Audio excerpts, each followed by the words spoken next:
اعوذ باللہ من الشیطان الرجیم، بسم اللہ الرحمن الرحیم۔ السلام علیکم۔ سب سے پہلے آپ سب لوگوں کو خوش آمدید آج کی قرآن کلاس میں، جس کا موضوع واقعہ نوح اور سورہ نوح علیہ السلام ہے۔ اور اس سورہ کو ایکسپلین کرنے میں قرآن پاک کی کچھ اور سورہ کی جو ترجمہ ہے اس کا استعمال کروں گا، صرف اس چیز کو ایکسپلین کرنے کے لیے، جس میں زیادہ تر سورہ ہود کا ذکر آئے گا، کیونکہ اس میں کافی ڈیٹیل کے ساتھ جو واقعہ نوح ہے وہ ایکسپلین کیا گیا تھا۔ تو سورہ نوح جس دور میں نازل کی گئی، یہ وہ دور تھا جب کفار مکہ جو ہیں وہ حضرت محمد صلی اللہ علیہ وآلہ وسلم کے خلاف کوئی بھی حربہ استعمال کر کے ان کا جو حق کا پیغام ہے، جو سچ کا پیغام ہے، اس کو کسی طریقے سے روکنے اور اس کے پھیلاؤ کو روکنے کی تمام کوششیں کر رہے تھے۔ تو ان لوگوں کو خبردار کرنے کے لیے، ان لوگوں کو بتانے کے لیے یہ ایک سورہ نازل کی گئی کہ کس طریقے سے جن لوگوں نے حضرت نوح کو جھٹلایا اور ان کی قوم میں جو لوگ ان پر ایمان نہ لے کر آئے اور ایمان لانے سے انکار کیا، اور ان لوگوں کے ساتھ کیا انجام ہوا۔ اور یہ حضرت محمد صلی اللہ علیہ وسلم کو بھی ایک طریقے سے بتایا جا رہا ہے کہ جو تمہارے ساتھ ہوا، یہ تمہارے سے پہلے بھی جو رسول گزرے ہیں ان کے ساتھ یہ عمل لوگوں نے کیا، جو لوگ ان پر ایمان لے کر نہ آئے۔ تو یہ ہمارے لیے بھی ہے کہ ہم ان چیزوں سے نصیحت حاصل کریں، اور جو اللہ پاک نے جو احکامات نازل کیے ہیں ان چیزوں پر عمل کریں، اور تاکہ ہماری زندگی جو اس دنیا میں گزر رہی ہے وہ بھی کامیاب ہو، اور آخرت کی زندگی بھی ہماری کامیاب ہو۔ تو سب سے پہلے سورہ ہود سے شروع کروں گا میں تھوڑا سا واقعہ بیان کرنا، کہ جو واقعہ ہے حضرت نوح کا، جس میں انہوں نے لوگوں کو پیغام دیا، اس کے بعد کچھ لوگوں پر ایمان لے کر آئے، موسٹلی لوگوں پر، بہت ہی قلیل لوگ ان پر ایمان لے کر آئے، زیادہ تر لوگوں پر ایمان لے کر نہ آئے۔ جو لوگوں پر ایمان لے کر نہ آئے ان کے ساتھ کیا انجام ہوا، اور جو کشتی کا واقعہ ہم سنتے ہیں، کشتی بنائی گئی اور اس کشتی کے اندر صرف وہ لوگ رہے جو لوگ ایمان لے کر آئے تھے۔ اور تو یہ تمام واقعہ جو ہے حضرت سورہ ہود کے اندر بہتر طریقے سے بیان کیا گیا ہے، جو میں یہاں پر کوٹ کروں گا۔ تو اس میں بیان آتا ہے کہ حضرت نوح کو اپنی قوم کی طرف بھیجا گیا، یہ چیز ان کو بتانے کے لیے کہ اللہ پاک کی اطاعت کرو، نہ کہ ان معبودوں کی اطاعت کرو کہ جن لوگوں کی تم کر رہے ہو، جو لوگ حقیقی معبود نہیں ہیں، جو جھوٹے معبود تم نے خود سے بنائے ہوئے ہیں، بتوں کی تم پوجا کرتے ہو، وہ اس دنیا کے مالک نہیں ہیں، دنیا کے بنانے والے نہیں ہیں۔ اس دنیا کو بنانے والا اور چلانے والا صرف اللہ پاک ہی ہے۔ تو یہ اطاعت کا پیغام حضرت نوح نے اپنی قوم کو دیا۔ جس طرح سے حضرت محمد صلی اللہ علیہ وسلم کے ساتھ ہم پڑھتے آتے ہیں کہ ہوا، لوگوں نے انکار کیا، ان کی بات پر اتفاق کرنے سے جو اطاعت کا پیغام انہوں نے اپنے لوگوں کو دیا، وہ اطاعت کا پیغام لوگوں نے نہیں مانا، اور بہت ہی قلیل لوگوں نے مانا۔ تو جو سردار تھے اس وقت کے، حضرت نوح کے دور کے، انہوں نے یہ کہا کہ جو ہے آپ یہ دعویٰ کرتے ہو کہ آپ جو ہے رسول ہو اللہ پاک کے، تو آپ تو ہمارے جیسے ہی ایک انسان ہو، ٹھیک ہے، ہمارے طرح کھاتے پیتے ہو، ہمارے جیسے ایک انسان ہو، ہم میں سے ہی ہو، ہمارے ساتھ رہتے ہوئے آئے ہو، تو ہم کیسے مان لیں کہ تم اللہ کے رسول ہو؟ یا کیا وہ چیز تھی جس کی بیس کے اوپر اللہ پاک نے تمہیں رسول کے طور پر چن لیا؟ ہماری زبان بولتے ہو، جبکہ یہ پہلے ایک سورہ کے اندر بھی آیا ہے کہ حضرت محمد صلی اللہ علیہ وسلم کے ساتھ بھی یہی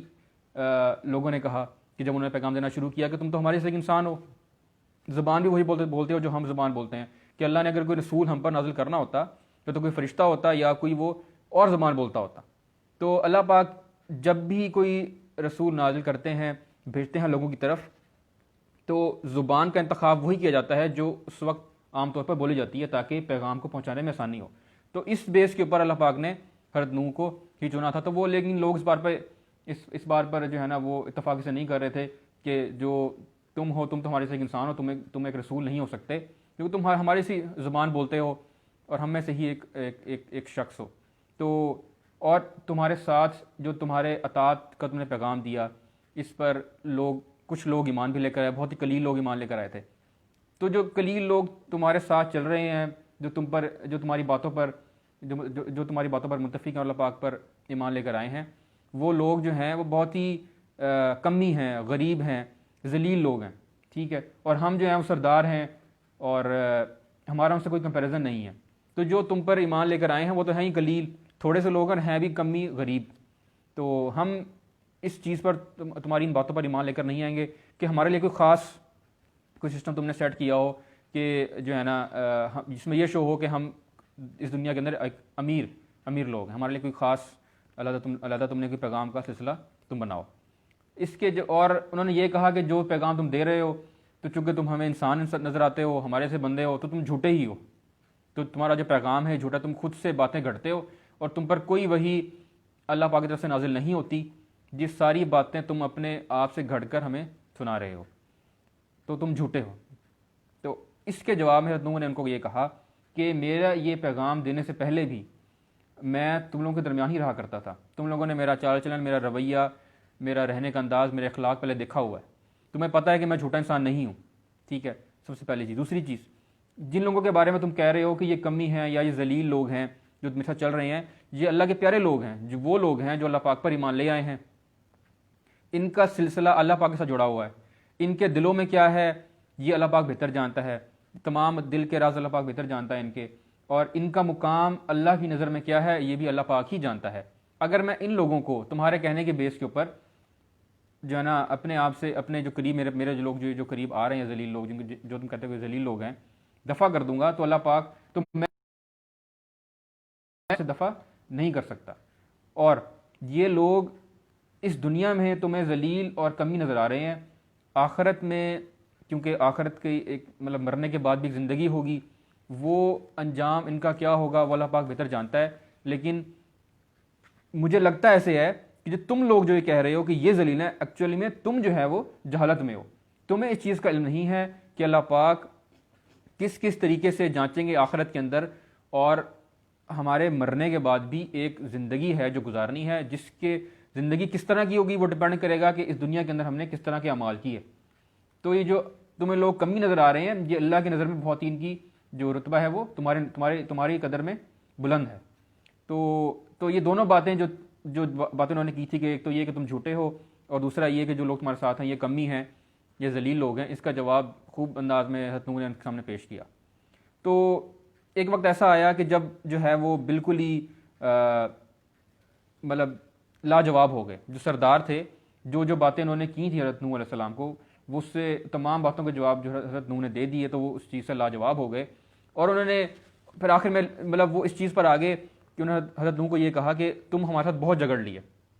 تم ہمارے ساتھ بہت جھگڑ لیے، جو باتیں تم نے کرنی تو تم نے کر لیں، ٹھیک ہے، اب کیا ہے کہ جو تم جس چیز کے اوپر تم نے شروعات کی تھی اپنے پیغام کی، کہ اگر ہم اطاعت کریں گے تو دنیا میں کامیاب ہوں گے، اور اگر ہم اطاعت نہیں کریں گے تو اللہ کا سخت عذاب ایک آنے والا ہے، تو بس پھر وہ عذاب لے آؤ، اگر تم سچے ہو اور ہم جھوٹے ہیں، ٹھیک ہے۔ اور چونکہ لاجواب ہو چکے تھے، ان کے پاس آخری یہی چیز بچی تھی کہ وہ یہ کہتے ہیں حضرت نوح کو کہ بس اب جو عذاب اس کا تم ذکر کر رہے ہو کہ ہماری قوم پر آنے والا ہے، وہ عذاب تم لے آؤ، ٹھیک ہے۔ تو اس کے جواب میں حضرت نوح علیہ السلام نے کو یہ کہا کہ وہ عذاب بالکل بے شک تم پر آئے گا، لیکن جب اللہ چاہے گا، جس وقت اللہ چاہے گا، اور اگر اللہ چاہے گا وہ عذاب تم پر بالکل آ کر رہے گا، اور اس کے بعد تمہیں کوئی بھی بچانے والا اس عذاب سے نہ ہوگا، کیونکہ وہ عذاب جس بھی طرح کا ہوگا اللہ پاک نے میرے ذریعے تمہیں اس چیز کا پیغام پہنچا دیا ہے۔ اگر تم اطاعت کرو گے تو تم وہی موت مرو گے جو تمہاری طبعی موت کی تاریخ اللہ پاک نے مقرر کر دی ہے۔ جو اخلاقی برائیاں تمہارے اندر ہیں، جو رسومات تمہارے اندر ہیں، جو بری رسومات تمہارے اندر ہیں، جو اخلاقی برائیاں تمہارے اندر ہیں، جو تم نے غلط معبودوں کو معبود بنایا ہوا ہے، جبکہ وہ کسی طرح سے بھی تمہاری اس دنیا کے اندر نہ تو نہ ہی آخرت کے اندر تمہاری کسی قسم کی ہیلپ کر سکتے ہیں، اللہ پاک سے بچانے میں تمہارا کوئی بھی مددگار نہیں ہے، تو اس کی بنا پر تم پہ جو عذاب آئے گا وہ اللہ کے چاہنے کی بیس کے پر ہی آئے گا، اور جب وہ چاہے گا عذاب آ جائے گا۔ اس کی جواب میں اللہ پاک نے یہ کہا تھا کہ اب وہ لوگ جنہوں نے تم پر، حضرت نوح علیہ السلام کو اللہ پاک نے فرمایا کہ وہ لوگ جو تم پر ایمان، ان لوگوں نے جن لوگوں نے تم پر ایمان لے کر آنا تھا وہ ایمان لے کر آ چکے ہیں، اب اس کے بعد تم پر کوئی اور ایمان لے کر آنے والا نہیں ہے، چاہے وہ تمہارے اہل و عیال میں سے ہو یا چاہے کچھ اور لوگ بھی ہوں، جو لوگ جو ایمان جنہوں نے لے کر آنا تھا وہ ایمان لے کر آلریڈی آ چکے ہوئے ہیں۔ تو اب حضرت نوح کو اللہ پاک یہ فرما رہے ہیں کہ تمہاری طرف سے مجھے کسی کی بھی کوئی سفارش نہ ملے کہ یہ میرا اہل و عیال ہے اس کو بخش دیں، یا یہ میرا اہل و عیال ہے اس کو بخش دیں، صرف وہ لوگ جو آلریڈی ایمان لے آئے ہیں صرف وہی اب جو ہے نا بچیں گے، باقی تمام لوگ غرق ہو جائیں گے۔ تو اس کے بعد اللہ پاک نے حکم دیا حضرت نوح علیہ السلام کو کہ آپ ایک کشتی تیار کریں، ٹھیک ہے، اور کشتی اس طرح تیار کریں جس طرح سے آپ کو ہدایت کی جا رہی ہے. تو یہ جو جس طرح سے وہ لکھا گیا ہے ترجمہ سے اندازہ ہوتا ہے کہ ایک ایک سٹیپ کے اوپر اللہ پاک نے ہدایت کی حضرت نوح علیہ السلام کی کشتی بنانے کے بارے میں کہ کشتی کس قسم کی, مطلب کشتی کی شیپ کیا ہو, کشتی کی لمبائی کتنی ہو, کون سی لکڑی استعمال ہو. تو جس طریقے سے ہدایات آتی گئیں حضرت نوح علیہ السلام وہ کشتی تیار کرتے گئے. اب اگر دیکھا جائے تو زمانہ کس قسم کا ہے کہ خشکی پہ حضرت نوح علیہ السلام جو ہیں وہ ایک کشتی تیار کر رہے ہیں. تو یہ بڑی عجیب سی بات لوگوں کو لگی کہ پہلے تو یہ کہتا تھا کہ جی میں اللہ کا رسول ہوں, اللہ کی اطاعت کرو, یہ تم کام کرو اور اپنے معبودوں کو چھوڑ دو جو جھوٹے تمہارے معبود ہیں. پہلے چلو ہم کہتے تھے کہ یار صرف جھوٹا انسان ہے, ٹھیک ہے. اب تو یہ کشتی تیار کر رہا ہے ایسے جگہ کے اوپر جو خشک ہے, ٹھیک ہے. تو یہ تو بالکل ہی اپنی عقل سے پیدل ہو چکا ہوا ہے, ٹھیک ہے نا. پہلے صرف جھوٹا ہی تھا, اب وہ اپنی عقل سے پیدل ہو چکا ہے. تو وہ لوگ مذاق اڑایا کرتے تھے حضرت نوح علیہ السلام کا کہ یہ کیا کر رہا ہے, یہ خشکی کے اوپر ایک کشتی تیار کر رہا ہے, کیوں کشتی تیار کر رہا ہے یہ. تو انہوں نے مذاق اڑانا, جب بھی سرداروں کا وہاں ان کے پاس سے گزر ہونا, جب انہوں نے کشتی تیار کرنی ہوتی تھی تو وہ ان کا مذاق اڑاتے, ان پر ہنستے تھے. تو اس کے جواب میں حضرت نوح علیہ السلام کہتے تھے کہ ابھی تو تم مجھ پر ہنس رہے ہو, بعد میں ہم تمہارا مذاق اڑائیں گے. کیوں؟ کیونکہ مجھے یہ پتا ہے کہ آگے کس قسم کا عذاب آنے والا ہے.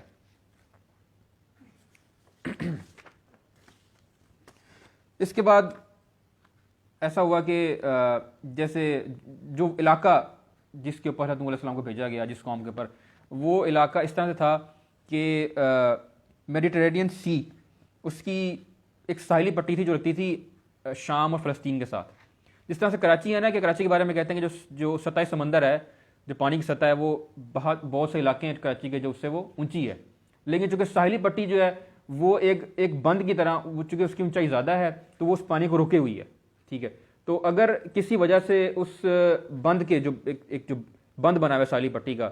اس میں سوراخ ہو جائے یا اس میں سے پانی گزرنا شروع ہو جائے, تو جو باقی علاقے ہیں جو نشیبی ہیں, جو بیسیکلی جن کی سطح پانی سے کم ہے, آٹومیٹکلی وہ اس کے زیر آب آ جائیں گے.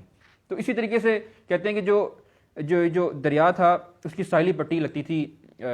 جو سمندر تھا اس کی ساحلی پٹی لگتی تھی فلسطین اور شام کے ساتھ.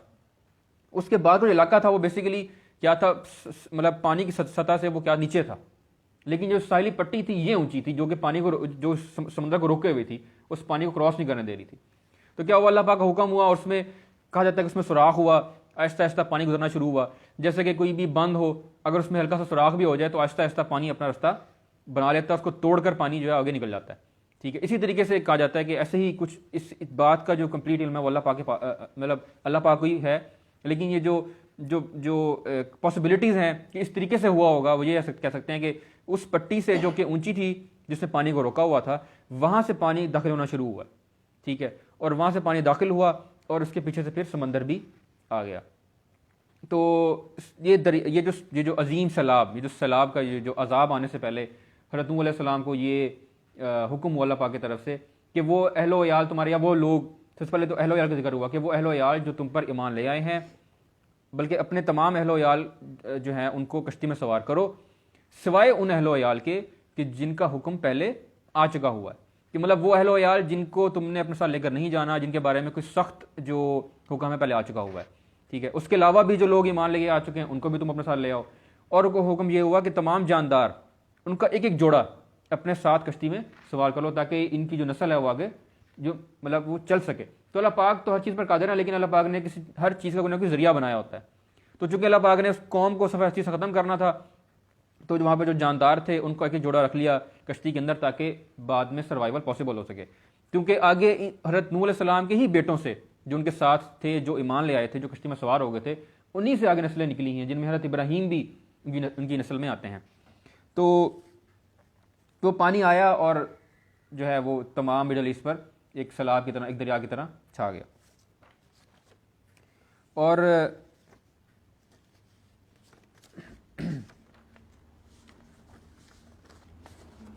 حضرت نوح علیہ السلام کی ٹوٹل چار بیٹوں کا ذکر آیا ہے, جن کے تین کے نام جو ہیں وہ حام, سام اور یافس ہیں. اور یہ وہ تین بیٹے تھے جو کہ ان پر ایمان لے آئے تھے اور ان کے ساتھ کشتی میں سوار ہوئے تھے اور آگے وہ چلے ان کے ساتھ. اور ان کا ایک بیٹا تھا جس کا نام تھا یام, ٹھیک ہے. اور اس کی بیسیکلی ماں تھی, یہ اس کی ماں اور ان کا بیٹا جو ہے حضرت نوح علیہ السلام کا یام, یہ وہ لوگ تھے جو مشرک تھے, یا مطلب کہ جو ان پر ایمان لے کر نہیں آئے تھے. یہ لوگ ان کے ساتھ سوار نہیں ہوئے,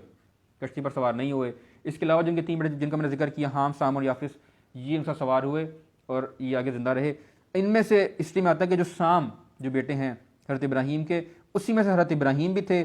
قوم سمود بھی نکلی اور قوم عاد بھی۔ تو اس طریقے سے اللہ پاک نے سروائیول پاسبل کی تمام آگے جو قومیں آنے والی تھی، جن کو سیمیٹک ریسز بھی بولا جاتا ہے، سیمیٹک ریسز بھی بولا جاتا ہے، یہ جو قوم سمود، قوم عاد جو گزری ہیں۔ اچھا، اس میں اب کیا ہے کہ سیلاب آ گیا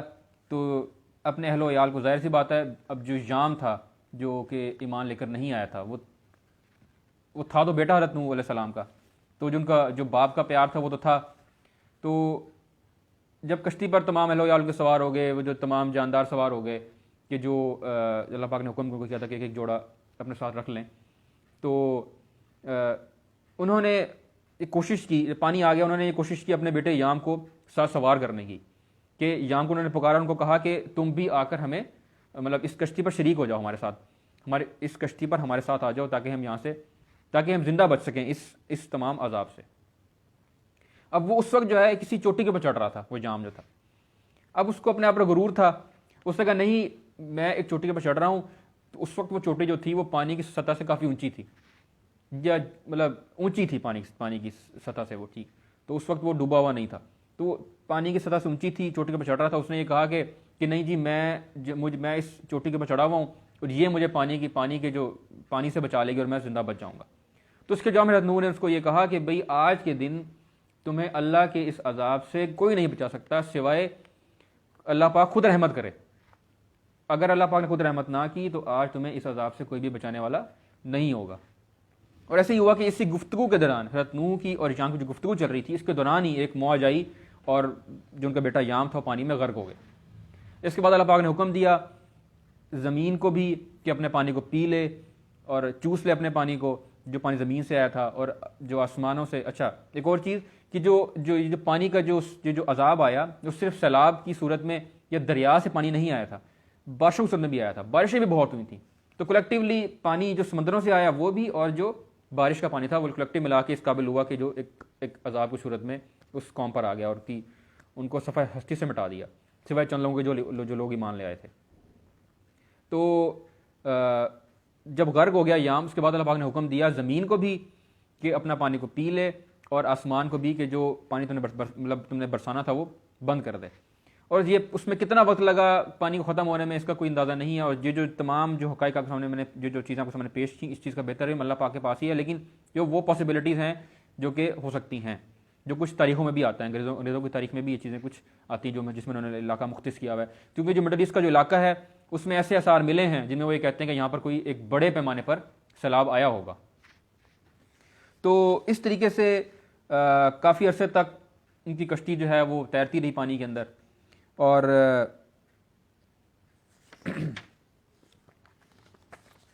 پانی کے اندر جو ان کی کشتی تھی وہ تیرتی رہی، اور ایک وقت آیا کہ جب وہ کشتی موو ہوتی تیرتی تیرتی ایک جو ہے نا علاقے میں پہنچی، ایک چوٹی پر جا کر ٹھہر گئی، ٹھیک ہے، اور وہاں پر جا کر جس بھی طرح سے ہوا کہ آگے سے پھر وہ اتری کشتی سے، اور آگے ان کی تمام جو آگے کی زندگی ہے وہ شروع ہوئی۔ تو اب یہ جو علاقہ کہا جاتا ہے کہ وہ اس وقت جو علاقہ تھا جہاں پر وہ کشتی رکی تھی، وہ کہتے ہیں کہ یہ کوئی سرحد ہے ترکی کی اور رشیا کی، جس کے درمیان یہ کوئی علاقہ ایسا آتا ہے پہاڑی والا کہ جہاں پر یہ کشتی جو ہے نا وہ موجود ہے۔ اور کیونکہ قرآن پاک کے اندر بھی یہ چیز آئی ہے کہ اس کشتی کو صحیح حالت میں رکھا ہوا ہے تاکہ بعد میں انسان اس کو ڈسکور کرے اور اس کو ایک نشانی کے طور پر یہ چیز ملے کہ جو قرآن پاک کے اندر کشتی کا ذکر کیا گیا وہ ایکچولی ہے اور فزیکلی وہ چیز موجود ہے، تو وہ چیز بعد میں دنیا کے سامنے وہ چیز آئے گی، لوگ اس کو ڈھونڈیں گے، تو وہ کشتی موجود ہے دنیا کے اندر کہیں نہ کہیں۔ تو یہ وہ کمپلیٹ جو ہے نا ایک شارٹ جو ہے نا ایک فارم کے اندر میں نے واقعہ پیش کیا آپ کے سامنے جو حضرت نوح کا تھا۔ تو ابھی حضرت جو سورہ نوح ہے اس کی تلاوت اس کا ترجمہ پڑھ لیتے ہیں، اردو ٹرانسلیشن اس کی پڑھ لیتے ہیں، جو چیزیں، کیونکہ وہ جو سیلف ایکسپلینٹری ہے یہ سورہ، بہت زیادہ کوئی مشکل باتیں اس میں نہیں لکھی ہوئی، تو جہاں جہاں ضرورت ہوگی میں سامنے ایکسپلین بھی کرتا جاؤں گا۔ ترجمہ سورہ نوح کا اس طرح سے ہے ہم نے نوح کو اس کی قوم کی طرف بھیجا اس ہدایت کے ساتھ کہ اپنی قوم کے لوگوں کو خبردار کر دے قبل اس کے کہ ان پر ایک دردناک عذاب آئے۔ جیسے میں نے پہلے بتایا سورہ ہود میں بھی ذکر کیا گیا اس کا کہ اللہ پاک نے یہ فرما رہے ہیں قرآن پاک کے اندر کہ نوح کو ان کی قوم کی طرف بھیجا گیا اس چیز سے خبردار کرنے کی طرح کے لیے کہ جو عذاب ان پر آنے والا تھا، اگر وہ وہی روش اختیار رکھیں، وہ وہی کام کرتے رہیں، وہ انہی معبودوں کو پوچھتے رہیں جو کہ جھوٹے ہیں، وہی کام کرتے رہیں جو غلط ہیں، وہی اخلاقی برائیاں کرتے رہیں جو کرتے آئے ہیں، تو ان پر وہ سخت عذاب آئے گا جس کے بارے میں ان کو حضرت نوح علیہ السلام خبردار کرنے کے لیے آئے تھے۔ اس نے کہا، اے میری قوم کے لوگوں، میں تمہارے لیے ایک صاف صاف خبردار کر دینے والا پیغمبر ہوں، تم کو آگاہ کرتا ہوں کہ اللہ کی بندگی کرو اور اس سے ڈرو اور میری اطاعت کرو۔ اللہ تمہارے گناہوں سے درگزر فرمائے گا اور تمہیں ایک وقت مقرر تک باقی رکھے گا۔ اب یہاں پر وہ ڈائریکٹلی اپنے لوگوں سے، اپنے قوم سے مخاطب ہوئے ہیں نتنو، اس میں وہ 3 چیزیں ان کو بتا رہے ہیں۔ ایک، خبردار تو کر رہے ہیں وہ عذاب سے، اس میں بیسکلی وہ 3 چیزوں کا ذکر کر رہے ہیں۔ ایک کہ اللہ کی بندگی کرو، اللہ کو اپنا معبود مانو، صرف اللہ کو اپنا معبود مانو، اس کے علاوہ کوئی بھی تمہارا معبود نہیں ہے۔ کیونکہ اصل میں دنیا کا خالق اور مالک اور بنانے والا، فرمانروا اور منتظم صرف اللہ پاک ہی ہیں، تو اللہ کی بندگی کرو۔ ایک دوسرا، اس سے ڈرو۔ ڈرنے کا مطلب یہ ہے کہ اس خوف سے کہ جو احکامات اللہ پاک نے ہمیں دیے ہیں، جن پر عمل کرنے کا کہا ہوا ہے، اگر وہ اس پر عمل نہیں کریں گے تو ہماری جو زندگی ہے اصل، جو ہماری مرنے کے بعد شروع ہوگی، اس میں ہم ناکام رہیں گے۔ تو اس سے ڈر کے اللہ کے احکامات پر چلو۔ تھرڈ چیز، اور میری اطاعت کرو، کہ وہ جو بھی احکامات اللہ پاک نے تمہیں دینے ہیں وہ میرے تھرو ہی ہو کر جائیں گے۔ بیسیکلی اطاعت اللہ پاک کی ہوگی، لیکن انہی احکامات پر ہوگی، کہ انہی چیزوں کے پر ہوگی جو حضرت نوح علیہ السلام لوگوں کو ایکسپلین کر رہے تھے۔ اللہ تمہارے گناہوں سے درگزر فرمائے گا اور تمہیں ایک وقت مقرر تک باقی رکھے گا۔ تو اگر وہ فرما رہے ہیں کہ اگر تم ان احکامات پر چلو گے، میری بات مانو گے اور اللہ کی اطاعت کرو گے، اپنی جو روش تم نے اختیار پہلے سے کی ہوئی ہے غلط کاموں کی وہ چھوڑ دو گے، تو اللہ پاک جو تم نے گناہ پہلے کیے ہوئے ہیں ان سب کو معاف فرما دیں گے، ٹھیک ہے۔ اور اگر یہ کام تم کر لو گے، اللہ کی اطاعت کرو گے، تو جو عذاب ہے وہ تم پر نہیں آئے گا اور تم وہی موت مرو گے جو اللہ پاک نے تمہارے لیے مختص کی ہے، تمہاری طبعی موت کے لیے، تم پر کسی قسم کا عذاب نہیں آئے گا۔ حقیقت یہ ہے کہ اللہ کا مقرر کیا ہوا وقت جب آ جاتا ہے تو پھر ٹالا نہیں جاتا، کاش تمہیں اس کا علم ہو۔ اب یہاں پر ذکر کیا گیا ہے اس عذاب کا، کہ وہ عذاب کا ایک وقت مختص ہے، کہ جب اللہ پاک ایک چیز فائنلائز کر لیں کہ کسی قوم پر عذاب آنا ہے، ایک چیز کا فیصلہ کر لیا جائے کہ اس قوم پر عذاب ڈالا جائے گا، تو پھر اس میں کوئی رد و بدل نہیں ہوتا۔ تو یہاں پر اس چیز کا ذکر کیا گیا ہے کہ وہ وقت، کہ مطلب کہ عذاب کا وقت، یا وہ وقت جب مختص کر دیا گیا کہ تم پر عذاب آئے گا، تو وہ اس عذاب کو ٹالنے میں کوئی چیز نہیں ہوگی، وہ وقت دوبارہ سے نہیں ٹلے گا۔ اور اس میں یہ بتایا کہ کاش تمہیں علم ہو، وہ کہتے تھے نا کہ ہم نہیں مانتے کہ تم رسول ہو، اور جس کے جواب میں حضرت نوح علیہ السلام یہ بھی کہتے تھے کہ اللہ پاک، کہ میرا چونکہ رویہ پہلے اس طرح کا رہا ہے کہ میں اس اللہ کے وحی آنے سے پہلے بھی صحیح اعمال کرتا تھا، اور اللہ کی یہ رحمت ہوئی کہ مجھ پر اللہ کی وحی آتی ہے اور فرشتے مجھ پر آ کر مجھے اللہ کا پیغام دیتے ہیں، تو یہ چیزیں تمہاری آنکھوں سے اوجھل ہیں، یہ چیزیں تمہیں نظر نہیں آتی، تمہیں اس چیز کا علم نہیں ہے، ٹھیک ہے۔ تو یہاں پر وہی چیز کا ذکر کیا گیا ہے کہ یہ چیزوں کا تمہیں علم نہیں ہے، یہ وحی مجھ پر آتی ہے اور مجھے اس چیز کے بارے میں علم اللہ پاک نے دیا ہے، ٹھیک ہے۔ تو تمہیں اس چیز کا علم نہیں ہے، کہ کاش تمہیں اگر اس چیز کا علم ہوتا، تمہیں اس بات پر یقین ہوتا کہ یہ ہونے والی ہے، تو تمہاری شاید یہ روش نہ ہوتی جو تمہاری روش چل رہی ہے۔ اس نے عرض کیا، اے میرے رب۔ اب یہ جو شروع کی کچھ آیات تھیں، اس میں شروعات کے وقت کا ذکر کیا گیا ہے، جو انہوں نے کوششیں کی اپنے لوگوں کو اللہ کی اطاعت کی طرف لے کر آنے کے لیے، ٹھیک ہے۔ جس بھی طریقے سے انہوں نے کوشش کی، لوگوں کو پیغام دیا اللہ کا، لوگوں نے ان کی نفی کی، اور باقی لوگ جو ایمان لے کر آ رہے تھے ان کو بھی برا بھلا کہا۔ تو اب یہاں پر تھوڑا سا ہسٹری میں ایک کافی آگے چلنے کے بعد کا ذکر کیا جا رہا ہے۔ اس نے عرض کیا، اے میرے رب، میں نے اپنی قوم کے لوگوں کو شب و روز پکارا، مگر میری پکار نے ان کے فرار ہی میں اضافہ کیا، کہ یہ وہ وقت آ گیا ہے کہ اب حضرت نوح علیہ السلام اللہ تعالیٰ سے یہ کہہ رہے ہیں کہ میں نے کوششیں پوری کی ہیں، میں نے ان لوگوں کو اسلام کی طرف لے کر آنے کی کوشش کی، اور چاہے وہ دن ہو یا رات ہو، کوئی فرق کیے بغیر لوگوں کو جو اللہ پاک نے جو پیغام دیا ہے وہ پیغام لوگوں تک پہنچانے کی کوشش کی ہے۔ لیکن جو چیزیں، جتنا میں نے ان کو پکارنے کی کوشش کی، جتنا میں نے ان کو بلانے کی کوشش کی ہے، اتنا ان کے فرار ہونے میں، مطلب ان کا دور جانے میں اضافہ ہوا ہے، وہ میرے قریب نہیں آئے، میرا ان کو پیغام دینے سے وہ مزید دور جا رہے ہیں بجائے کہ وہ میرے قریب آتے۔ قریب آنے سے مطلب کہ وہ میری بات کو سنتے، جو پیغام جو میں ان کو دے رہا تھا اللہ کی اطاعت کا، اس پر وہ ایمان لے کر آتے۔ اور جب بھی میں نے ان کو بلایا تاکہ تو انہیں معاف کر دے، انہوں نے کانوں میں انگلیاں ٹھونس لی اور اپنے کپڑوں سے منہ ڈھانک لیے۔ وہ بتاتے ہیں کہ وہی پیغام کا ذکر کیا جا رہا ہے کہ جب بھی میں نے اب تیرا پیغام دینے کی کوشش ان لوگوں کو کی، وہ کیا کرتے تھے کہ ایک شروع میں تو سنتے رہے انکار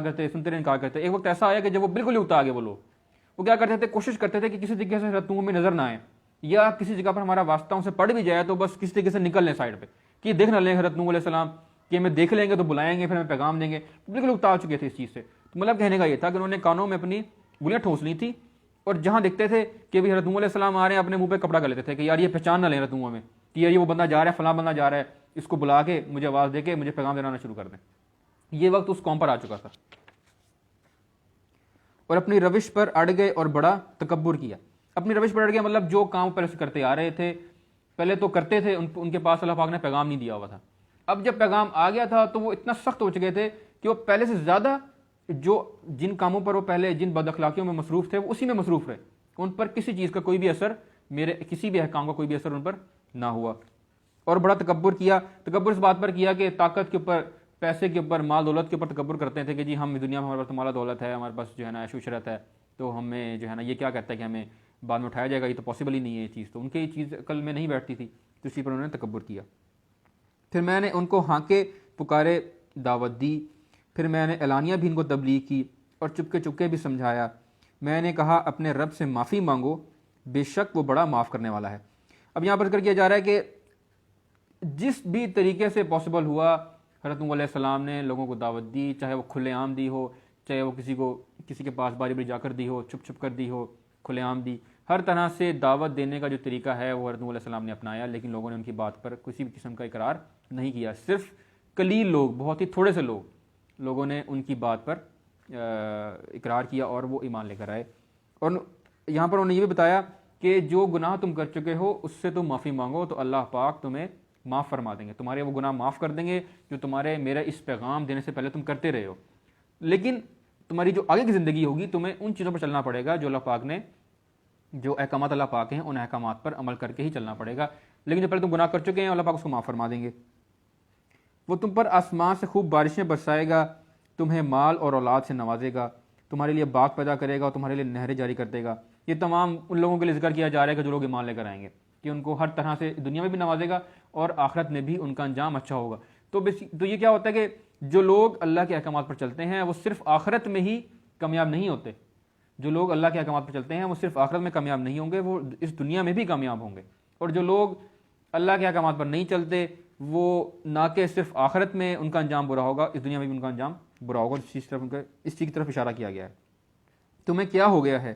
کہ اللہ کے لیے تم کسی وقار کی توقع نہیں رکھتے، حالانکہ اس نے طرح طرح سے تمہیں بنایا ہے۔ کہ ان کو عقل دلانے کی کوشش کر رہے ہیں